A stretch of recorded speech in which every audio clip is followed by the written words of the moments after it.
வணக்கம் நண்பர்களே, இது விதையிலிருந்து செடி ஆறுதல. இன்னைக்கு நாள் 2. இன்னைக்கு நாள் ஆரம்பிச்சது.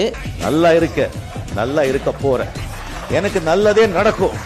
ஆனா இன்னைக்கு நாள் போனது இருந்து ஓம்பி இல்வாழ்வது எல்லாம் வார்ம் அப் பண்ற வரைக்கும் எல்லாமே நல்லா தான் இருந்துச்சு. ஒர்க் அவுட் பண்ண ஸ்டார்ட் பண்ணதுக்கு அப்புறம் தான் செல்விருந்து ஓம்பி நாள் ஆர்வத்துல கடுமையா ஒர்க் அவுட் பண்ணிட்டேன். அது இப்பதான் எனக்கு தெரியுது. 100 புஷ்அப்ஸ் 10 செட்டா பிரிச்சு எடுத்துட்டு இருந்தேன். புஷ்அப்ஸ் 100 எடுத்ததுக்கு அப்புறம் ஸ்குவாட்ஸ் பண்ண போயிட்டேன். ஸ்குவாட்ஸ் எனக்கு ரொம்ப ஈஸியாவே இருந்துச்சு. இன்னைக்கு ஸ்குவாட்ஸ் 100 கவுண்ட 2 செட்டா எடுத்து முடிச்சிட்டு புல் அப் எடுக்கிறதுக்கு முன்னாடி கொஞ்சமா எனர்ஜி எடுத்துக்கிட்டு புல் அப் பண்ண ஸ்டார்ட் பண்ணிட்டேன். இதுக்கு மேலதான் ஒரு சம்பவமே நடந்துச்சு. காலேஜ்ல ஒரு அரியர் பேலன்ஸ் வச்சிருந்தேன். எக்ஸாம் ஃபீஸ் எல்லாம் கட்டிட்டு என்னோட சார் டேட் சொல்வார்னு வெயிட் பண்ணிட்டு இருந்தேன். அந்த மனுஷன் என்னைக்கு எக்ஸாமோ அன்னைக்கு தான் என்கிட்ட சொல்றாரு, எக்ஸாம் இருக்குடா தம்பி வாடான்ட்டு. நானும் உடனே ரெடி ஆகி காலேஜ் கிளம்பிட்டேன். அங்க போய் பார்த்தா காலேஜ காணோம். இருந்து ஓம்பி இல்வாழ்வது எல்லாம். அப்பதான் என் சார் கரெக்டா கால் பண்ணி, தம்பி பக்கத்து பில்டிங்ல எக்ஸாம் இருக்குப்பா வந்துருன்னு சொன்னாரு. ஹால் டிக்கெட்லாம் வாங்கி ஒரு வழியா எக்ஸாம முடிச்சுட்டு அடிக்கிற வெயிலுக்கு ஒரு கரும்பு பாலையும் குடிச்சிட்டு வீட்டுக்கு வந்ததுக்கு அப்புறம் எழுதின எக்ஸாம நினைச்சு பார்த்தாலே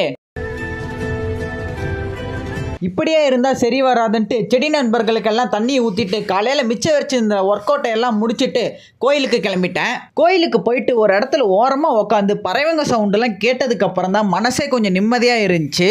அதே நிம்மதியோட வீட்டுக்கு வந்து மேட்சை பார்த்தா சிகப்பு கொடி வெற்றி.